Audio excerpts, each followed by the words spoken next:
Akan melihat tema 4 bahagian A sejarah Malaysia. Itu berkaitan dengan dasar luar Malaysia. Dasar luar Malaysia adalah kesinambungan kepada dasar dalam negara yang bertujuan untuk menjaga dan mengekalkan keselamatan, keharmonian, kesejahteraan ekonomi dan lain-lain kepentingan negara. Jadi dasar luar negara Malaysia adalah berdasarkan kepada prinsip menghormati kemerdekaan dan kedaulatan sesebuah negara serta prinsip tidak campur tangan dalam hal ehwal negara lain. Malaysia juga mendukung prinsip penyelesaian sengketa dan kewujudan bersama secara aman, iaitu non-confrontational, serta saling bekerjasama dengan semua pihak sama ada melalui hubungan dua hala ataupun pelbagai hala. Yang jelasnya Malaysia mahu berbaik-baik dengan semua negara. Jadi pengertian di atas juga merujuk kepada dasar luar Malaysia, iaitu kepelbagaian faktor geografi, sejarah, sosial dan politik yang menyumbang kepada pembentukan dan hala tuju hubungan antarabangsa Malaysia dengan negara-negara lain. Di faktor globalisasi di ambang perkembangan era komunikasi dan teknologi maklumat juga memainkan peranan yang semakin penting. Walau apapun faktor-faktornya, objektif dasarnya adalah sama, iaitu ke arah menjaga dan mengekalkan kepentingan Malaysia di arena antarabangsa. Itulah antara perkara penting yang menjadi asas kepada penggubalan ataupun pembentukan sebuah dasar yang dipanggil dasar luar negara. Corak hubungan luar Malaysia kita boleh simpulkan dalam beberapa perkara. Pertama, penelitian dalam menentukan dasar luar Malaysia menunjukkan bahawa semenjak tahun 1957 ia telah melalui perubahan yang stabil sejajar dengan perubahan pucuk pimpinan politik negara.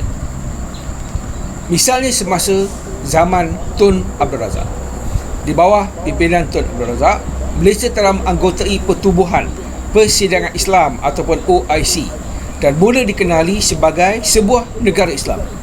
Semangat ingin berbaik-baik dan mencari rakan baru pada masa itu juga telah merapatkan lagi hubungan Malaysia dengan pertubuhan negara-negara berkecuali ataupun NAM.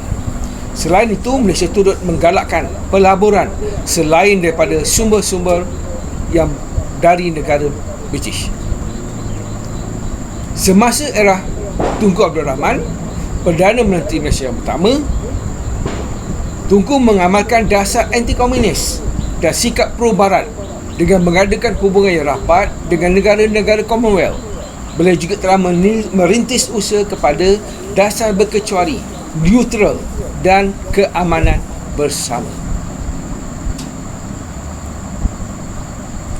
Ini dua contoh bagaimana corak hubungan luar Malaysia itu dipengaruhi oleh Perdana Menteri yang menjadi ketua kerajaan negara Malaysia pada waktu itu.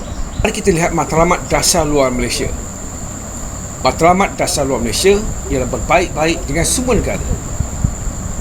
Kedua, tujuannya ialah untuk menjamin keselamatan rakyat dan negara.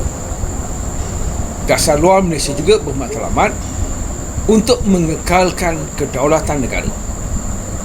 Selain itu, dapat memelihara kepentingan nasional dengan menggalakkan pembangunan dan kemajuan ekonomi. Di samping itu juga dapat mengekalkan keamanan sejagat dalam usaha untuk mengekalkan kerjasama di peringkat antarabangsa. Dari matlamat dasar luar Malaysia, secara langsung ia dapat menjadikan negara kita sebagai warga global yang bertanggungjawab dan peka terhadap usaha untuk memupuk kesejahteraan dunia. Itulah antara matlamat penting dasar luar Malaysia.